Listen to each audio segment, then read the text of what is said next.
नमस्ते दोस्तों, मेरा नाम प्राध्यापक जीवी बिरादार और आज की इस एक लर्निंग सीरीज में एक नई कहानी लेकर आया हूँ। मैं हमेशा कहता हूँ कि ऐसा करो कुछ काम की दुनिया करे आपको सलाम। और दोस्तों, अपने जीवन को आप अगर बेहतर बनाना चाहते हो, सुखी बनाना चाहते हो, तो 99 की फेरी में अपना जीवन कभी व्यस्त नहीं रखना है। यही बात आज की यह कहानी बताती है। एक राजा था, अपने राज्य के राज कारोबार में वह बहुत ही व्यस्त था। उसे जो चीज चाहिए वो मिलती थी, लेकिन फिर भी वह अपने जीवन से संतुष्ट नहीं था। और फिर जितना जी चाहे उसने राज्य कमा लिया, धन कमा लिया, लेकिन अपने जीवन में और अधिक पाने की लालसा में वह अपने जीवन को उसने दुखी बना लिया था। एक दिन अपने राज्य का कारोबार समाप्त कर वह अपने महल की तरफ मुड़ा और महल में वह देख रेख कर रहा था कि किस प्रकार से महल सजाया जा रहा है, किस प्रकार लोग काम कर रहे हैं, नौकर चाकर। ये देखते हुए वह घूम रहा था। तभी एक नौकर उसे दिखाई दिया जो कि महल की साफ सफाई कर रहा था और साफ सफाई करते करते गाना गुनगुना रहा था और उसके चेहरे पर मुस्कान थी, वो बहुत ही खुश था। राजा को ये बात हजम नहीं हुई। वह परेशान हो उठा कि मेरे पास इतना धन है, मैं जो चीज चाहे वह खरीद सकता हूं, जो चीज चाहे वह ले सकता हूं, लेकिन मैं संतुष्ट नहीं हूं, मैं खुश नहीं हूं। लेकिन एक मेरा नौकर जो है वो इतना खुश कैसे रह सकता है? ये सोच विचार करते करते वहीं से वह अपने शयन कक्ष में गया। वहां पर महारानी थी। महारानी से राजा ने प्रश्न किया कि अपने महल का ही एक नौकर जो कि इतना खुश है, हम तो उसे तनख्वाह भी उतनी ज्यादा नहीं देते, लेकिन इतनी तनख्वाह में वो इतना खुश कैसे हो सकता है?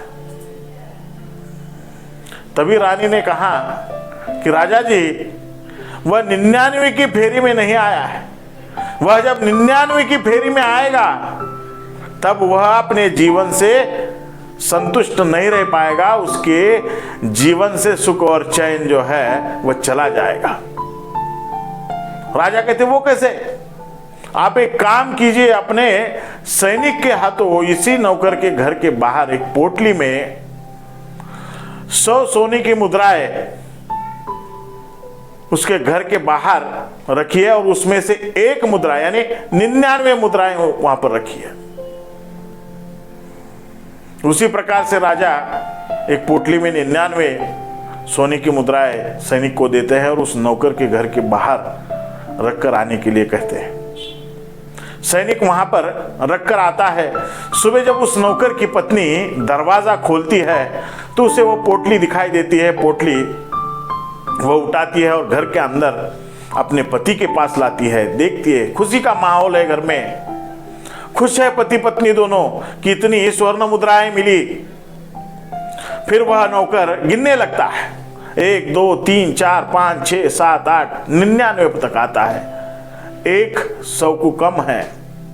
वह परेशान हो उठता है कि 100 स्वर्ण मुद्राएं होनी चाहिए, लेकिन 99 ही है।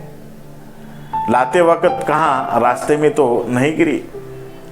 वह राजमहल से घर तक 2-3 बार चक्कर लगाता है कि वह स्वर्ण मुद्रा कहां रास्ते पर गिरी है, या किसी सेठ जी ने मेरे घर के सामने यह पोटली रखी है कि जिनके घर में स्वर्ण मुद्राएं होती है, उस सेठ जी के घर की तरफ 2-4 बार चक्कर लगाता है। यानी उस नगर में जिनके घरों में ज्यादा स्वर्ण मुद्राएं होती है उन सभी घरों के चक्कर वह काटता है, लेकिन वह एक स्वर्ण मुद्रा उसे नहीं मिलती है। पत्नी को वह कहता है कि 1 स्वर्ण मुद्रा तो मैं लाऊंगा, ये वचन पत्नी को देता है। और फिर परेशान हो उठता है और अपने अपने काम के लिए राजमहल पहुंचता है और राजा उसे देखते हैं। 2-3 दिन उसका निरीक्षण करते हैं, लेकिन वह जो नौकर है अब परेशान है, उसके चेहरे पर मुस्कुराहट नहीं है, वह गाना नहीं गुनगुना रहा है। फिर वह अपने रानी के पास राजा आता है कि अब वह नौकर जो है परेशान है। तो रानी कहती है कि राजा जी, यह भी अब 99 की फेरी में आया है। 99 स्वर्ण मुद्रा इसके पास है, लेकिन 100 स्वर्ण मुद्राएं बनाने के लिए परेशान है कि किस प्रकार से 1 स्वर्ण मुद्रा अब मैं प्राप्त करूं और 100 बनाऊं। इस प्रकार वह अब अपने जीवन में संतुष्ट नहीं है, वह परेशान, उसके जीवन से सुख चला गया है। मित्रों, यह कहानी हमें यह सीख देती है कि अपने पास जितना धन है, जितना कुछ सामान है, जितने कुछ चीजें हैं, उस चीजों पर ही हमें खुश रहना सीखना चाहिए। क्योंकि 99 की फेरी में जब आप आते हैं तो अपना जीवन आप खुद ही परेशान, 99 की फेरी में जब आप आते हैं तो खुद ही परेशान हो उठते हैं। यह कहानी हमें सीख देती है। धन्यवाद मित्रों, मेरा चैनल इसी प्रकार से सब्सक्राइब कीजिए, लाइक कीजिए।